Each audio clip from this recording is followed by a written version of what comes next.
time has gone 6 minutes after the hour, 6 o'clock, and it's a very good evening to you, and welcome to our broadcast this evening, brought to you courtesy of Government Communication and Information System, the GCIS, together with the Department of Justice and Constitutional Development. My name is Karabalan, so thank you so much for partnering with us this evening. I really, really appreciate it. And not forgetting the National Prosecuting Authority being one of our partners as well as the radio stations, community radio stations across the country. We really thank you for having taken time to log into our broadcast and to make sure that your listeners are getting all the information they deserve coming from the Department of Justice and Constitutional Development. Lina laka kage ke boletse ke Karabalans stolwana sa ba pedile matebele tabela go wala na mo bshong bya legono el na le la rna re bitsa gore ke justice. Let's talk justice, live your rights show lona le diragala ka la bona wo mongwe le wo mongwe wa beke tabela go lwena mthiletse o ba karolo ya khaso ya rena ye o re tlisitsa go yona o tloga bjale go fitla ka iri ya boshupa nyago bingelela nawe mlalele ukuthi nawe uthathi isikhatsi sakho sokulalela lo lapha emsakazeni the program that we're having for you this evening coming from the Department of Justice and Constitutional Development. And by the way, if you want to be part of the broadcast by calling in or just interacting with us by social media as well, the telephone number for the call or for the hotline is 0800 142 446. That's 0800 142 446. That number is a toll-free number if you're going to be calling from a landline. Otherwise, social media, we've got Twitter and Facebook as well. You can hook us up there. On Twitter, it's DOJCD_ZA. That's DOJCD_ZA. Otherwise, if you want to hook us up on Facebook, you're more than welcome to do that. And it's very, very easy. It's at the Department of Justice and Constitutional Development. 7 after 6. This evening, you're probably wondering what we're talking about. Well, we're talking about something that's actually on everybody's lips each and every time you log into social media. And most of the time when you log into your radio stations and television stations, they're talking about this new, should I say, new form of crime that's been bugging us and that's been bugging people all over the world. And it's the issue of cyberbullying and sexting. All right, and then I just want to warn you, by the way, if you're a listener at this point in time and you've got little ones just around you, this topic might veer off in a sense that we might speak the language that's that's a bit higher than the children, if I can put it that way. So we'd like you to please, if you can, keep your little ones busy doing something else. Homework will be nice at this point in time, so just keep them busy doing homework, because we might be talking about the sensitive issues that's got to do with the sexuality and so forth. So I just want to ask you to please do that for us. So cyberbullying and sexting, that's exactly what we're going to be talking about this evening. And joining us in the studio, as we do have always a guest in the studio, is Miss Pratema Osman, and she's the Senior Legal Administration Officer coming from the DOJ and CD. Pratema, thank you so much for having taken time and to be with us this evening. I really appreciate it. Thank you, Karabo, and I'm pleased to be at the studio this evening, and also just want to say hello and welcome to all the listeners. 100%. So at the end of the show, what is it that we really want to achieve? Well, the objection for this evening's broadcast is really to educate ourselves on cyberbullying and sexting, to highlight the consequences of cyberbullying and sexting as well, to indicate measures to prevent cyberbullying, and to highlight the age groups that are affected by bullying as well. So I want to invite you to please be part of this broadcast, and you can speak in any language of your choice, by the way, any of the Nguni languages, any of the Sesotho languages, English and Afrikaans, welcome as well. I'm just joking. But any of the languages, South African official languages, you are more than welcome to engage us with those. Okay, let's start with the basics, Pratema. Let's talk about cyberbullying and texting. As I said, this a lot of people might see this as a new form of crime. What is cyberbullying and what is sexting? All right, so if we look at the word cyberbullying, you'll see that it's made up of two parts. And the first part is the cyber issue, which is to do with all forms of electronic media, electronic conversation, and electronic texting, and that's the cyber issue. And the bullying is bullying as we know it in the old-fashioned way. Bullying could be, in the normal terms, without the cyber, it would be possibly where somebody shoves somebody, trying to get them irritated, trying to make that person feel small, in inverted commas, or trying to get something out of the other child by using force or trying to intimidate them.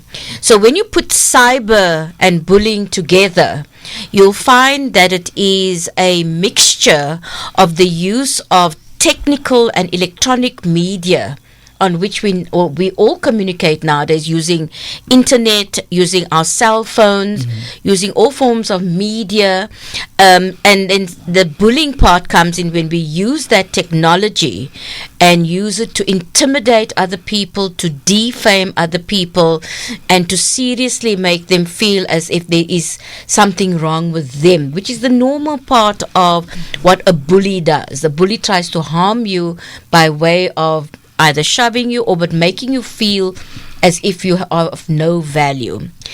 The other part of the term cyberbullying and sexting is the issue of the transmission of images or text which are of a sexual nature. In other words, it could be that there would be a picture which is offensive, or a picture taken of the person who is the subject of the bullying, taken and having severe negative words attached to it.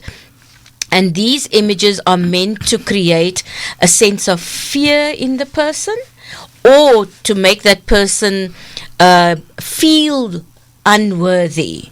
So sexting has a lot to do with the transmission of mostly material of a sexual nature to victims of sexting. If you could just give us just an example, as far as maybe if something like Facebook, for instance, where one would experience a cyberbullying. Just one example that you can come up with. Okay, it's very easy. If, for instance, somebody puts up a post on Facebook about another person having an affair with a third person, whether it's true or not, it has a consequence. And so that would and if, for instance, that person goes further and says, if he doesn't pay me X amount of money, there's a criminal offense there. So the person would either get completely this distorted image of what's happening, and either want to pay or confront the person who's spreading these issues about them. On a simpler level, if I'm what we call friends with you on Facebook, and I send a post and say, do you know that she has cheated in an exam? Then, and it's not true, and I respond to that and I say, but I didn't. And the other one says, but I have evidence. And I say, but where's the evidence? And they say, we'll show you. That's the beginning of cyberbullying. Because what happens is now I begin to doubt whether I actually cheated or not, or whether this person has evidence. And often what happens with cyberbullying is that the victims or the recipients of such messages often don't know what to do in a case like. So that's one very small example of cyberbullying. What we need to remember is that this new electronic virtual world that has been created via social media, via the electronic forms of communication, has made it very easy for us to communicate with other people without seeing them face to face, and often not realizing what the effect is of our communication. So that's the virtual world that we live in a lot of times. And because children often have more time on their hands, they often do this as a form of distraction, not realizing the kind of impact that it can have on the victim of such cyberbullying. Right. 0800 142 446. That's 0800 142 446 on Facebook at the Department of Justice and Constitutional Development. Otherwise, you can hook us up on Twitter, DOJCD_ZA. That's DOJCD_ZA. DOJCD_ZA. It's gone 15 after 6. If you've just joined us, welcome to it. This is our weekly program brought to you courtesy of the Department of Justice and Constitutional Development. It's called the Let's Talk Justice, Live Your Rights show. It's been happening for the past.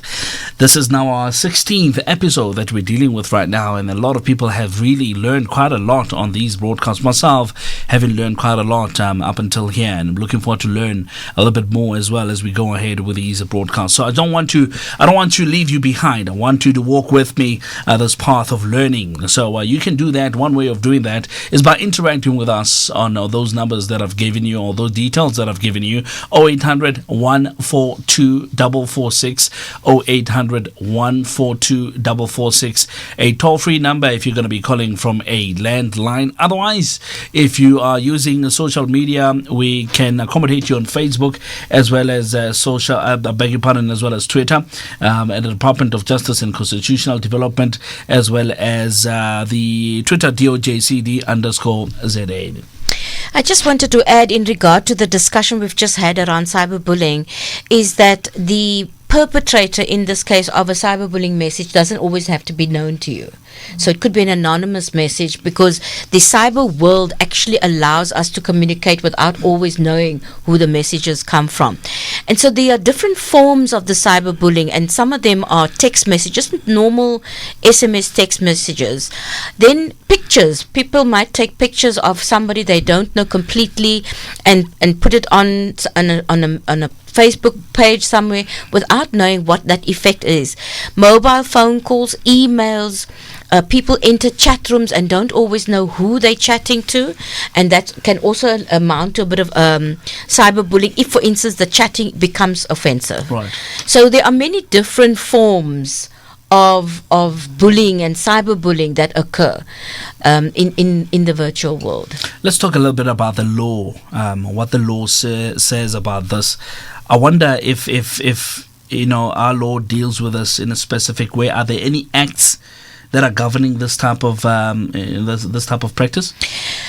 To say that we need a specific act in terms of cyberbullying, at the moment there isn't a specific piece of law. However, the impact of cyberbullying and sexting is so great that one could actually find offences in other pieces of legislation that are utilised. So say, for instance, I become the victim of a piece of sexting, and people post pornography, for instance, to me, which I don't want to receive, then that can also become an offence in terms of the issue, the legislation around the transmission or having in one's possession pornographic images. Mm-hmm. If, for instance, so it's not necessarily to have a particular piece of legislation, but we can use other legislation.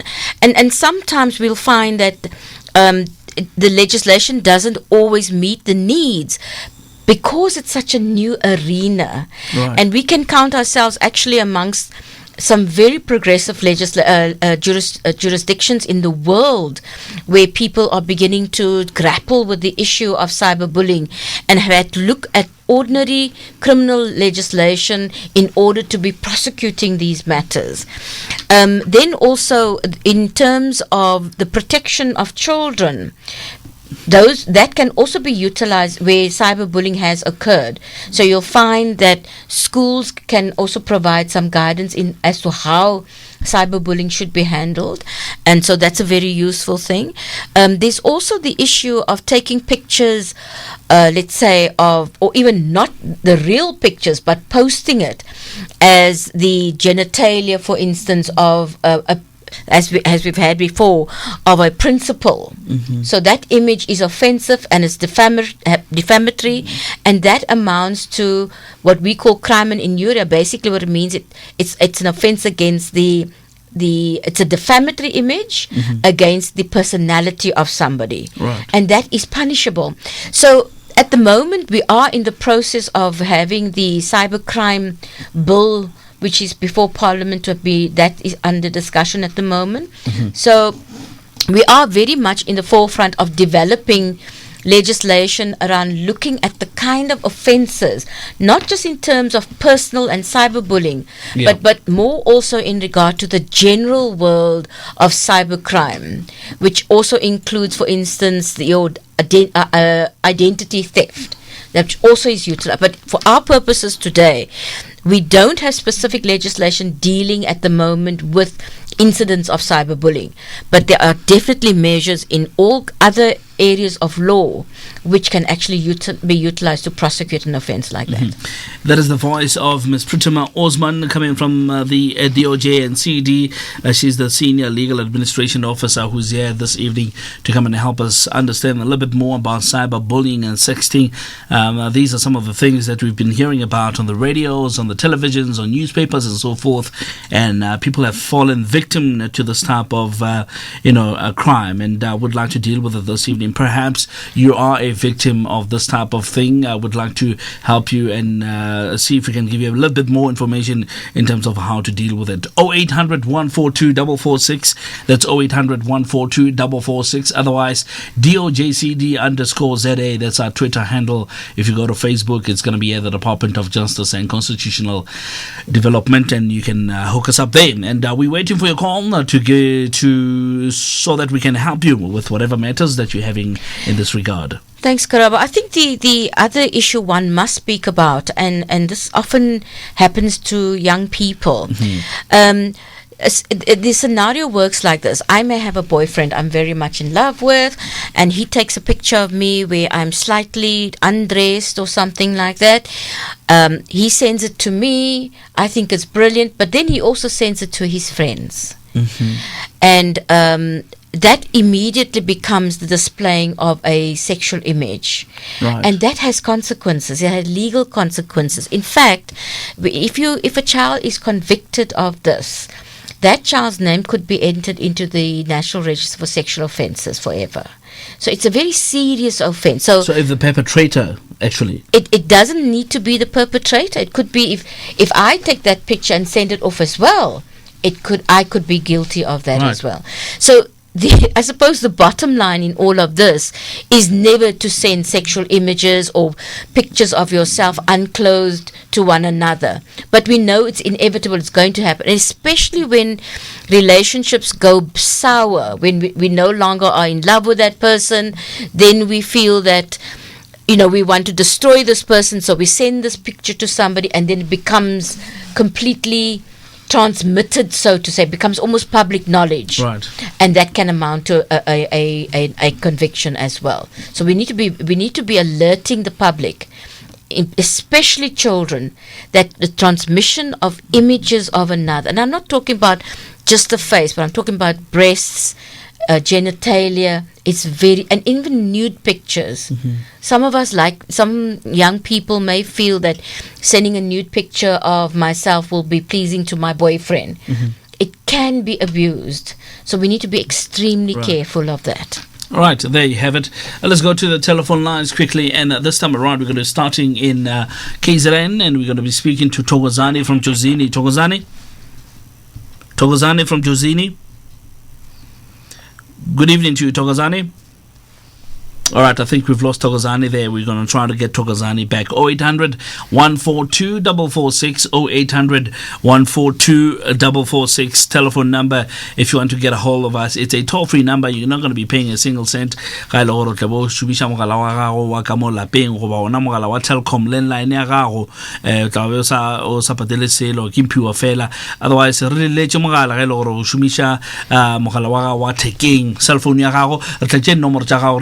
cell phone 0800 142 446, DOJCD_ZA. That's our Twitter handle. At the Department of Justice and Constitutional Development, and that's where you can find us on Facebook. So there we go. I've been hearing you talking, Pritima, and a couple of times you've mentioned the word children.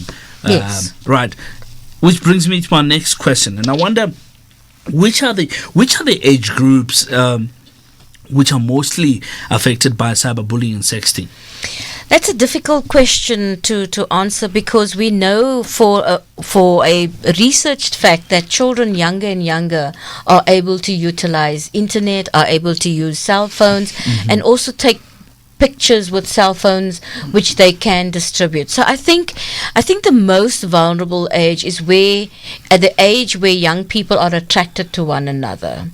And that's when the issue of sending images of one another, which may not be just the face, but may include nude pictures and so on, start becoming a real danger. And for instance, in March of 2014, a 17-year-old girl was convicted and sentenced for manufacturing and distributing child pornography. And her father had reported her because she had taken an image of herself and sent it off to a 42-year-old man. Now, so that amounts to the distribution of pornography, even though the picture was taken of herself. If you start taking pictures of other babies or other young people and start distributing them, you can imagine the consequences of it. And we know for a fact that there are people who distribute pornography. But for our purposes, the children, I think, who are most vulnerable are those possibly who, as I say, where they become attractive or attracted to the other sex at that age. I think that would be fair to say that there's a danger there. And obviously those that can use technology at that stage. Yes, well. exactly. Right. And especially if they enter chat rooms, because the chat room issue is, it's very difficult to determine whether the person whom you're chatting to is an adult or a child. I can sit behind a laptop and enter into a chat room and pretend I'm a 16-year-old girl. And nobody would know. Nobody would know. I could post a picture of a 16-year-old girl and say that's me. Mm-hmm. So it's very, very difficult. And I really want to urge that where young people are possibly going that way, that they either speak to somebody at their schools or at their parents and ask them for assistance as to whether this chat room person is legitimate and is a young person maybe and who's not got other intentions. Let's go to the Free State in Vicksburg and we're chatting to Motlatuba. Good evening to you, Motlatuba. Motlatuba, good evening. Potso ha o reng? Ke ne ke kopa o botsa mona motlhompedi ka tebeng kapo ke ka be ke tswa taolong kapo jwang fela ha e bang o le jwa lo tla ntshwarela ntate a re utlwa gore potso ha o reng? Potso ya ka ne ke botsa hore na ho ngwana eo ya nang le ko ho ngwana ya etsang tse ka ofela hobane lentse buli ke a lutlisi ko re ntho e ba kwa keng hore ngwana a le taba yena le hore na e ka fediswa ka tsela e jwang hape taba e nngwe nna ntate ka o tshwaela monana mo ke bona hore buli a se ka ba nya fela motlhompedi goba motho nna ka hlakoreng la ka ke bona gore motho ntho ena ke ntho a golang le yona le bo mosebetsi mona o tsula bona ba rata boeta pele ba tshitsa gore batho ba tla ba wata ba etsang ba etsa ya le gwanta ke tamamela na lady nda Lady FM for you guys taking this feed this evening. Moving over to the Northwest Province, Bukolubu Pirima, Komatau, and let's chat to Grace. Good evening to you, Grace. Legame Grace. Because of Lena was one of the victims.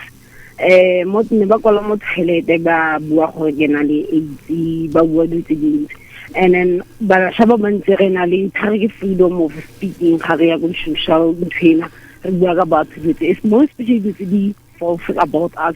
And then I had to go to social workers, psychologists, or adjust them because how can a human being disclose something more social networking and then she thinks or he thinks for sharp on my end. That thing is still hurts the most. So I hope today they are listening. There will be action that will be taken. I was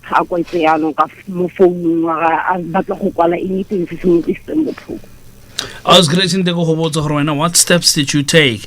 I'm asking you this question so that we can help the others as well that are listening, because obviously as a victim towards this, there's something that you need to do. And you see at this moment. About like case because this person who disabled and how can she say my status is right? Then advice or go police station go like case then I said bula case ke boela go bone then ba release later on ba tla ba mpolela go ba krile mothabeng I want to find that motho na go tsela ke cousin aka so ka se ka itsedisa go pele ka mo confront ka mo how could you do this to me why o go tsela ka nna he said I was jealous of you, your life. How can you be jealous of a person and then over something? And still has little today. As Grace, let me thank you so much for your bravery to go on the radio and share your story, and also share the solutions that you've undertaken to make sure all of this matter has been dealt with. And from us, GCI, as we would like to say, you know what, sterkte. In Afrikaans, they say sterkte, all strength to you. And just keep on pushing on. And we'd like people like you, they stand up for their rights. And when something has been done against them they don't like, they speak up and they seek help. Thank you so much. Enjoy the rest of your evening. You too, guys. Bye. All right, there we go. Do we have Thokozani back on the line? It doesn't look like it. All right, we're going to try to get a hold of Thokozani. All right, we've had a caller just before Grace. Or maybe let me share a bit of Grace's experience. She's had a cousin who was spreading false testimonies about her, writing even on public toilets, walls and doors and so forth, that she's HIV positive, or which she's not. Yes. But obviously that elevated into what we're talking about this evening, which is cyberbullying. Correct. That went on to social media, and you can imagine the repercussions thereof, which we're going to be talking about just now shortly. And but she's just also explained what she's done, seeking help in terms of legal redress of this matter. But from your side, Patima, hearing a story like that of somebody, false testimonies of their HIV status are being spread all over the place, including Facebook. What are some of the measures that one can take in order to deal with this type of issue when it's at that level? Okay, that's a very, very good question. And also, I just want to thank your caller for having spoken about it. Let me just say that cyberbullying, any form of bullying, is done in order to destroy and intimidate the other person. When it is done in an electronic version, it's sometimes very difficult to think that this will just go away. The reality is that everything you put on electronic devices stays forever. Right. Anybody can pick it up. Over time, it will be picked up. And what it really does is it destroys either the reputation of the person, or more seriously, it destroys the psychological nature of the person's peace. In other words, if this person had confidence and is able to go about their business, these kinds of rumors and allegations almost destroy that people. So when it's a criminal offense and you can approach somebody, it's not always that you're going to get the kind of peace that you require after having been either defamed in this way or had lies spread about you.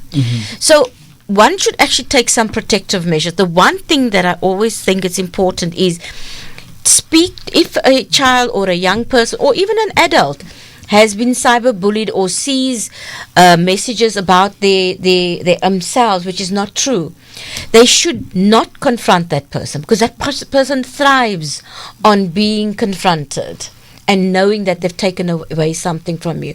What they should rather do is speak to somebody that they trust as to whether any of this is real, what's happening. Don't allow the person to destroy you psychologically. If it's a child, the child should go to the nearest teacher or the nearest social work department or to their doctor or to their parents and say, this is happening. The ultimate aim of a bully is to destroy the person. And young people have actually committed suicide because of that. When they've been bullied and pushed into such a corner that they don't know what is real any longer.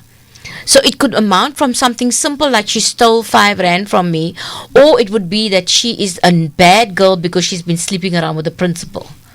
And in that, there's a world of different methods that are used by people to bully.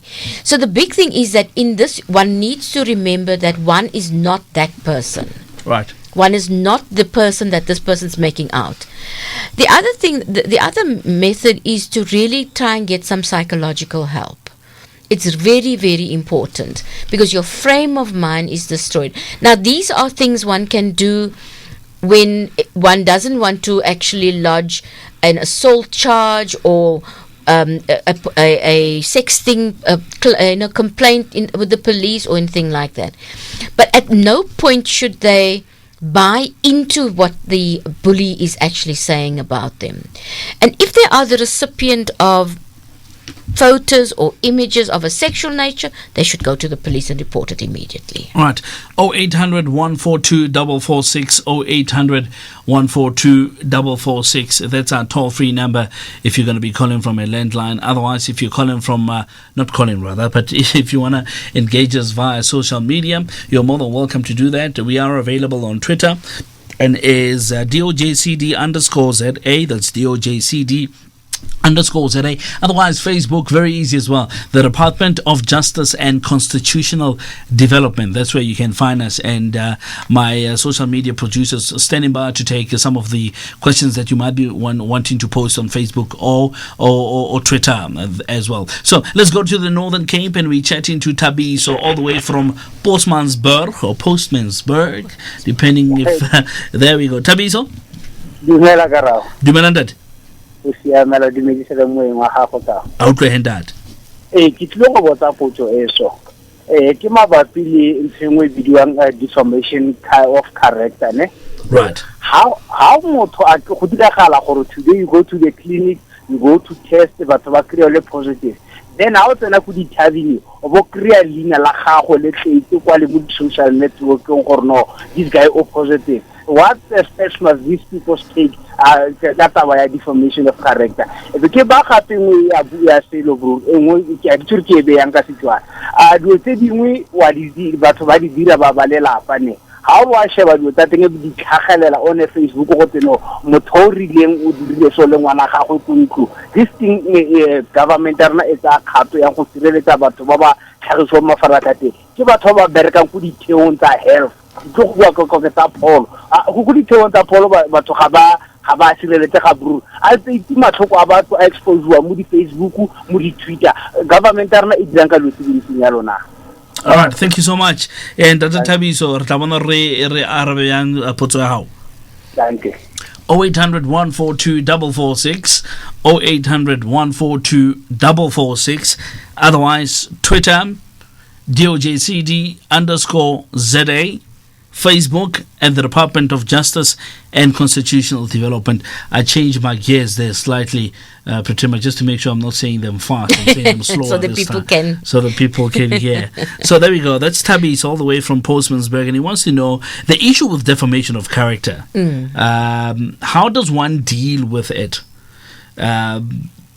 What is it the same steps that one needs to take as far as reporting cyberbullying? How does one deal with a defamation of character, especially after having gone to health institutions? He mentioned, which was one thing that he added as well, that he feels that people's identities and people's statuses are not safe when they go to health institutions. One would go to one and maybe take an HIV/AIDS test and only to find that one is positive. And just before you know it, your name is all over the township, all over the place, and people are talking about you. He's quite worried about that. Yeah. So how does one, what can one do in that instance?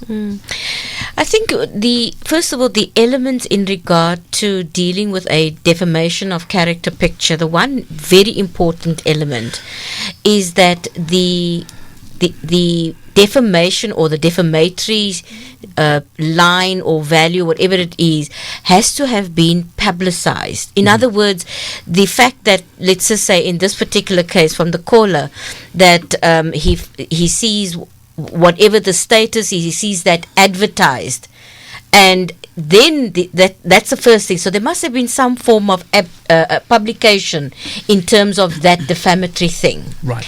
Then secondly is it must be that the publication thereof actually led to a reduction of that person in terms of his business, in terms of his status, and in terms of whatever that publication was used to damage.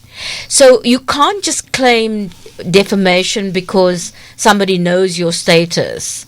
But if in knowing that that has become published amongst all the community, for instance, and now his business is affected thereby, then that becomes a possible claim to take to court.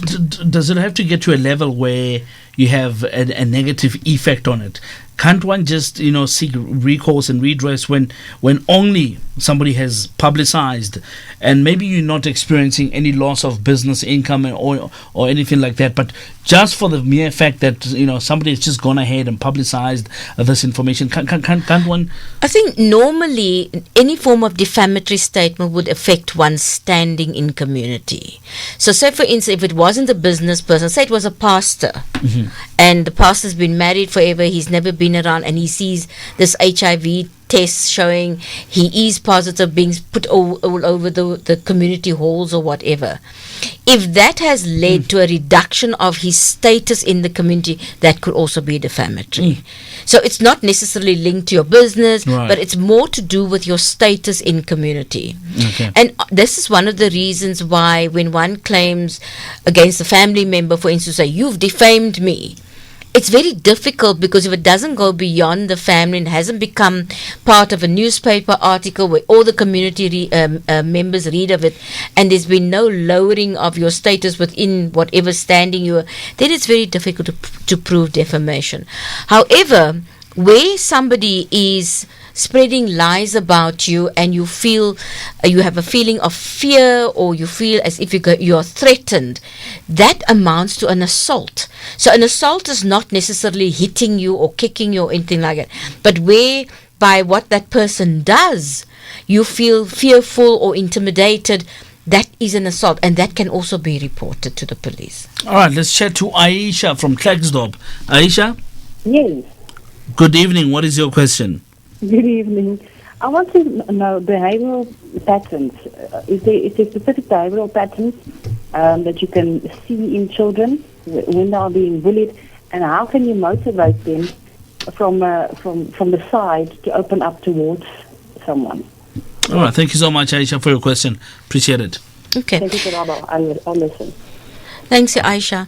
I think one of the important things to note is when a child is being bullied, there very, very often is a change in behavior. You might find that the child who's normally bubbly or outgoing, it suddenly becomes quiet and withdrawn, or where a child would sit normally and talk with their parents, they don't want to talk anymore, they go into their room and lock the door, or they are very depressed. So you can look for those sorts of signs and these have been explained to us in the interaction we have had with the Department of Basic Education and with the Department of Social Development, that these are the outward signs of what a child may display if they are experiencing being bullied at school. And remember, the bullying doesn't necessarily have to show physical evidence of it. It could be through the words, it could be through the documents they get. For instance, they may get a note, or it may be through the laptop, or it may be through the phone. The other thing is that children often who are bullied become extremely depressed. And that's a time you really need to seek some assistance to assist this child to understand that it's not really their problem, it's the bullier's problem. The person who's doing the bullying, that person has the problem, and it's not the victim. And it's very, very desirable that parents or caregivers or guardians of young people or adults, again I have to stress that it's not something that just happens with children, but whoever is in a caring situation with that person should approach that person to get some help or get the help for the person themselves. It's very, very important. So those are the kinds of things that also they may not want to eat any longer. They may not want to talk to anybody. Their school marks, not attend school any longer, or they may continuously feel as if they're sick all the time and you can't see why they are ill. So those are the kinds of things that one should watch for. Especially as parents or caregivers or guardians of young people. And as I say, the issue of not being able to communicate and being very withdrawn is one of the major signs of being bullied. All right, 0800 142 446, 0800 142 446. On Twitter, we are at DOJCD_ZA. Otherwise, on Facebook, at the Department of Justice and Constitutional Development. It's gone 15 minutes just before 7 o'clock. Welcome to it if you've just joined us. Joining me in the studio is Ms. Pratema Osman, coming from the department, and she's the Senior Legal Administration Officer there, talking to us this evening and educating us about cyberbullying and sexting. And she'd like to encourage you to call in with any questions or comments that you might be having, and we welcome you speaking in any language of your choice. So you're more than welcome to do that. Fatima, beg your pardon, Fatima, just before we go ahead, I've got two callers who've been holding on for a bit of a while. Let me take those and then we'll just go on. Uppington, we chatted to Frank. Good evening to you, Frank. Frank? Hi, Karabo. Good afternoon. Thank you so much, Frank, for choosing in. What is your question, sir? You both are in love now, and you decide to exchange pictures over the phone, nude pictures or half naked pictures, and it goes on for a year, and no one has a problem with it because no one is distributing it to third parties. And then after a year, you break up, and Karabo decides to take this matter to the courts. Will you, Fatima, have right to say, but we have been consenting to doing this thing and it was never distributed to third parties, and Karabo has been doing it for a year with me. Why should there be a problem now? Will there be something that one can take up and say, but it was two consenting adults doing this thing, not distributing it to third parties? All right. Okay. Thank you so much, Frank. Thank you for calling in. Please note that one there, Pratima. Let me take one more caller before we answer that. And we chatted to Joyce, coming all the way from KZN in Kwahlabisa. Joyce? Yeah, Robin. Kunjani ma? Ngiyaphi. Ngisacela ukukhuluma kuseqaleni kunalokho nikhulumayo ngathi noma ningangamukela. You're more than welcome to do that. Let's see if we can help you. Yebo, ngisacela ukubuza ukuthi besicela ukulema umhlaba la wesitu ihlisiwe game reserve. Manje so kwathiwa kufika amabhasi asesikhohle ukuthi kwasekhamba ugesi asangabe seza amadate akala kaHlabisa. All right, Sis Joyce, you know what? You've actually called me at the right, well, not necessarily right time now, but right time today. Ngoba benkhuluma nabo laba bantu base Department of Rural Development and Land Reform. I was following up when Sis Joyce ukuthi na lezinto zama land claims hamba kanjani, and they've actually promised to send me some documentation. What I'm also going to do, I'm going to take your details down now, and then I'm going to call them tomorrow. Back phone sisi bago about where exactly and when are they going to be bringing those buses to your area? How about that? Oh, okay. Yeah. I know when Sis Joyce could bazobe bekhona sometime in the future bazobe bekhona lapha ngamabhasi so that people can lodge in their claims, but I don't know exactly when and what date is it, but we can find out tomorrow and I can give you a call and give you all that information. Oh, okay. Thanks very much. Thanks, Sis Joyce. Let's go to Mlech. Let's pay the libra. Ali. Ali? Fayebondi. 12 before 7 o'clock. Let's see if we can get a hold of Ali back again. I would like to hear from that caller that we've just noted now. I think it was about the possible consensual distribution. Exactly. Yeah. That's a very interesting one there. Yes. In terms of it is very interesting, and this is what we described earlier on. Remember, we spoke about when there are two people, they consent to sending pictures of one another. And there's this general exchange. Mm-hmm. One assumes, of course, that is not the exchange of children underage. Because immediately that becomes, it's an offense to be distributing nude or semi-nude pictures or pictures showing the anus or so on of children. Consent or not. In fact, we shouldn't even talk about the word consent when it comes to children. Yes. So as far as children or young adults are concerned, for instance, if they send images to one another and there's no third-party distribution, it should be fine. However, if I remember correctly, the caller mentioned that they've broken up. Yeah. The danger is that those pictures will then be distributed to a third person. So the only time it will become a problem is if it's a child whose pictures have been distributed. And remember, children in South Africa are people below the age of 18. So if it's a 16-year-old, you have a problem. You understand? If it's not a problem, and the pictures are not distributed to anybody else, and don't become the distribution of pornographic images, it should be fine. The only danger is you don't have a guarantee. True. You don't have a guarantee that that's going to remain between those two consenting adults. So I suppose the bottom line would be is not to send semi-nude and nude pictures of one another to each other.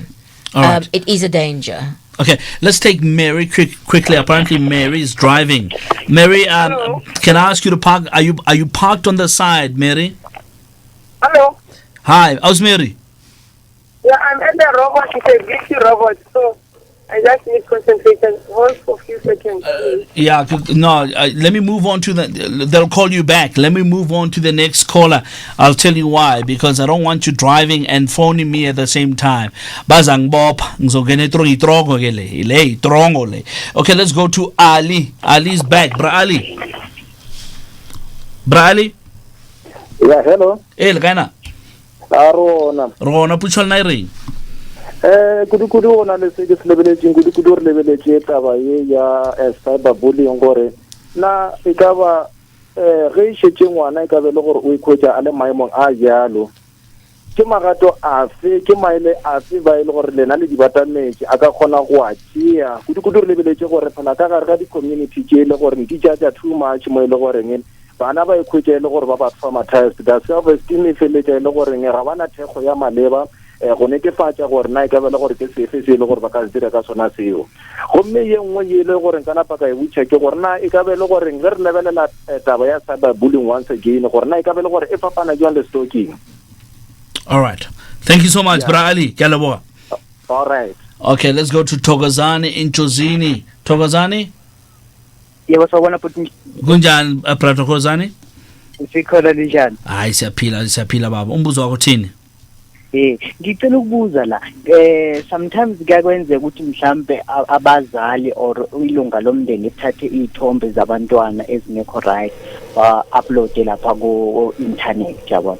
So ngifuna ukucheck ukuthi mangabe udaba lenziwa kumzali mhlawumbe uthi yombopha akusabise ngokuthi ngiyakondla and then mangabe ngiboshwa lana uzokudloba nabona umuntu akusabise ngalezo zinto lezo ukuthi ngiyenzela into ezithile but angeke ngikwazi ukuthi wenzele makuqhubeka nokuwo ngibophe yabona.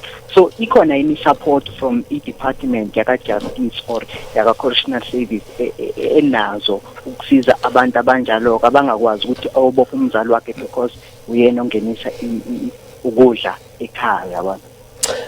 Thank you, Paya. Bob Thokozani from Jozini in KZN. Appreciate it. 7 before 7 o'clock. 0800 142 446. We can still take a couple of phone calls, but let me not waste time quickly. Let's answer these questions, Pratima, and then we'll go to something that you would like to highlight there. Yes. Let's start with Ali. Ali wants to find out if a child finds themselves in that type of situation, what support can the parents give to that child? And the other thing that he wanted to find out a bit more about is the issue of what is the difference between cyber stalking and I beg your pardon, cyber bullying, and I think he mentioned stalking. Okay. The difference between the two. In the first instance where he's asking about the support from the parents, is he referring, I'm assuming that he's referring to the fact that when a parent finds out there is a form of cyberbullying taking place, the first thing would actually be to see that first of all that the child who is the recipient and the victim of the cyberbullying is feeling safe. In other words, that the parents assure the child that it's not something they have done, and whatever the rumors are, they are in the head of the bullier, in other words the perpetrator, rather than the child themselves. So that's the first thing. Then I think it's very important to allow the child to speak, because now the child is aware that the parents are aware, or the caregivers or the guardians or the teacher, whoever.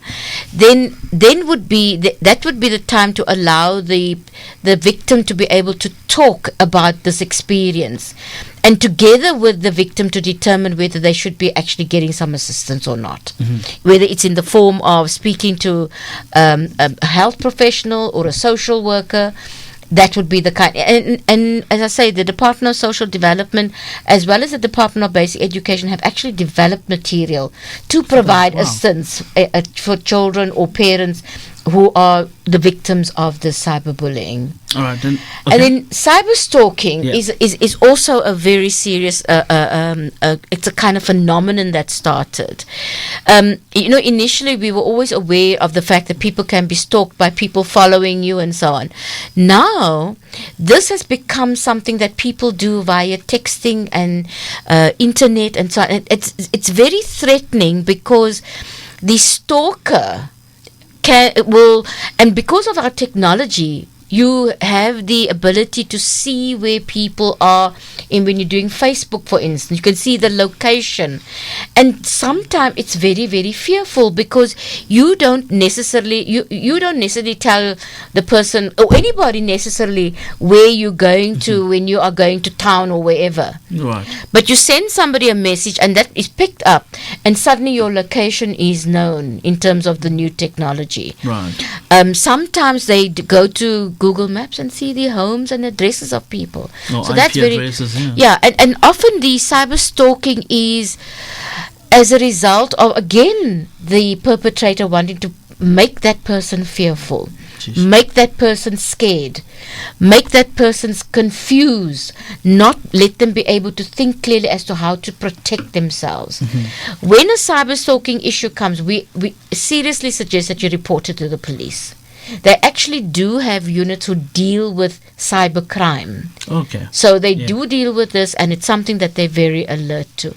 And it'll become more and more, it'll become part of our new legislation that's been developed, because the cybercrime bill seeks to create offences for the forms of cyber stalking, cyberbullying, sexting, and all of those kinds of things. The other thing, if I might just highlight, is that we know that we have the Child Justice Act, which has been around since 2010 when it came into effect. Now, the Child Justice Act is an act which has been put in place specifically to deal with children who commit criminal offences. The idea is that they should still be entitled to develop the way children would, despite the fact that they've got the criminal offence. And some of these offences could involve cyberbullying and sexting as well. So the idea would be to apply the principles in terms of the Child Justice Act to a child under the age of 18, so that that person can get proactive crime prevention help, so that they are diverted to go and do programs to understand what it is they're doing. And then also one of the big things is the issue of restorative justice. So where a child, not all children will realize that they are actually bullying somebody, using cyberbullying. They may think that if they send you a nasty message, it's just a nasty message. Right. That what they don't understand is the impact that message has on another. And then it also is that the parent or caregiver might report it to the police.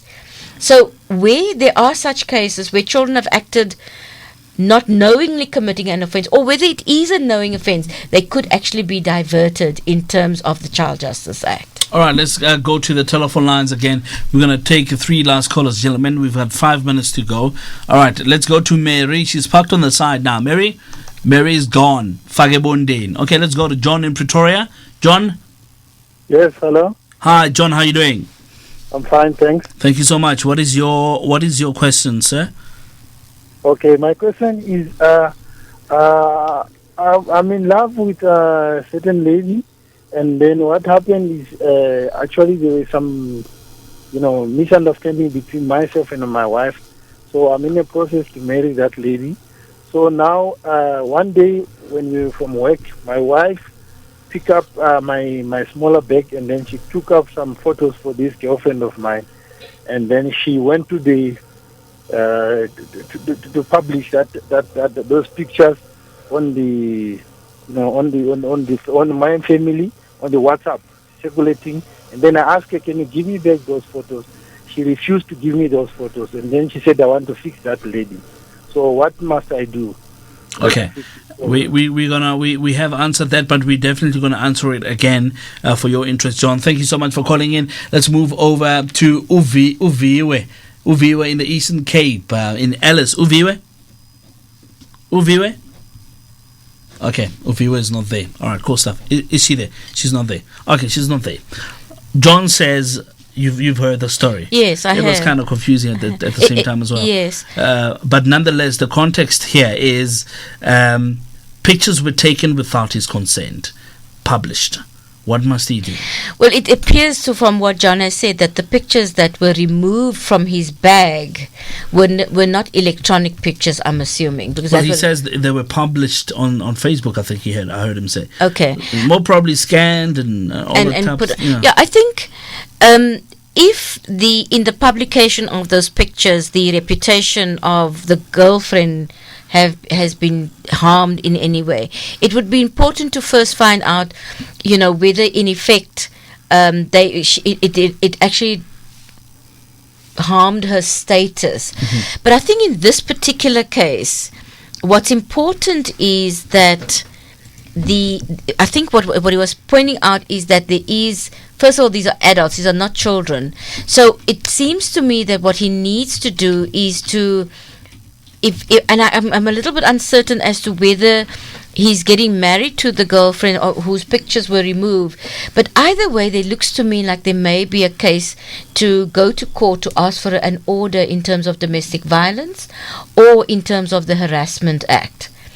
So I'm not certain what exactly the complaint is. If, for instance, the pictures are being published and there are continuous phone calls, for instance, against the person whose pictures have been taken, that amounts to harassment. And harassment also involves the sending of messages via cell phones or sending emails, so that you can get an order against that to stop this person from doing that. Mm-hmm. The second thing was if it's that the wife is actually creating the scenario where I think it was John is unable to take it, and he's feeling as if he's being abused in some way, he can approach the courts for a domestic violence order as well.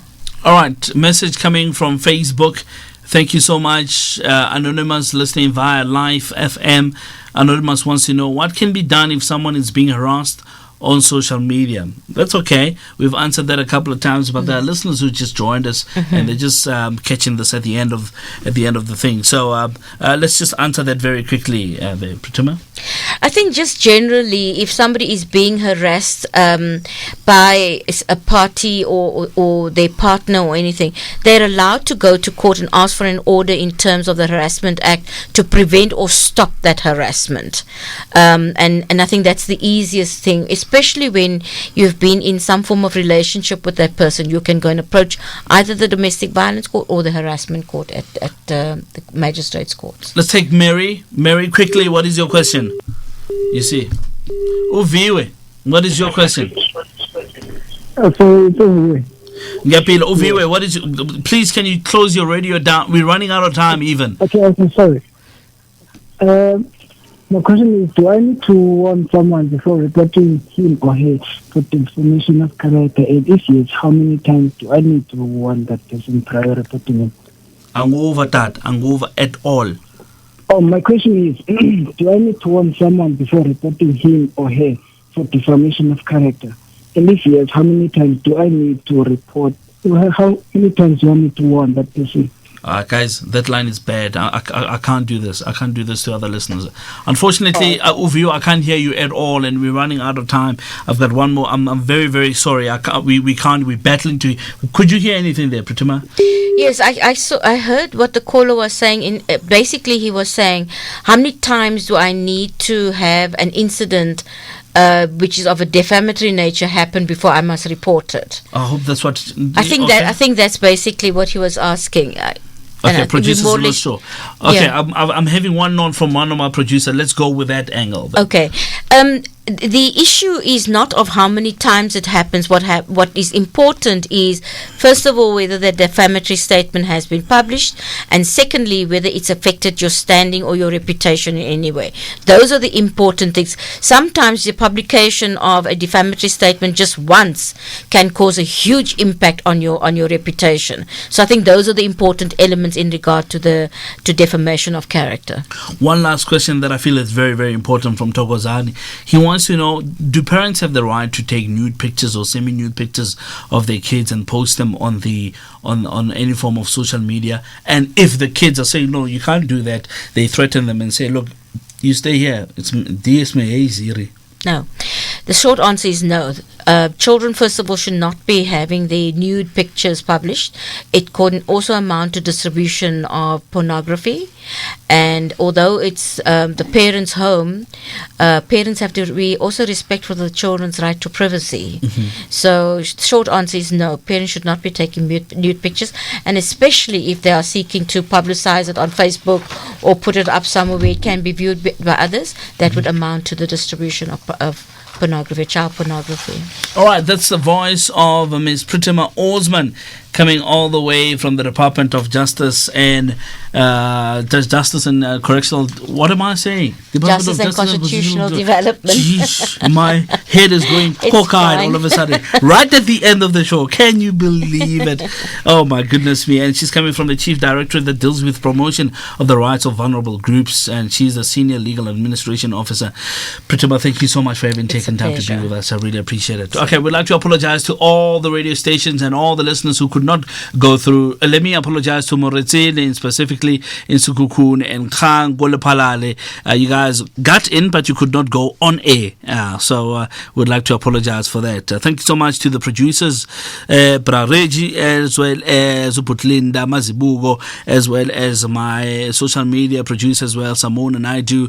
The lady coming all the way from our video department doing an absolutely stunning job this evening. She's flying solo, handling all the lights and the sound and the camera by herself.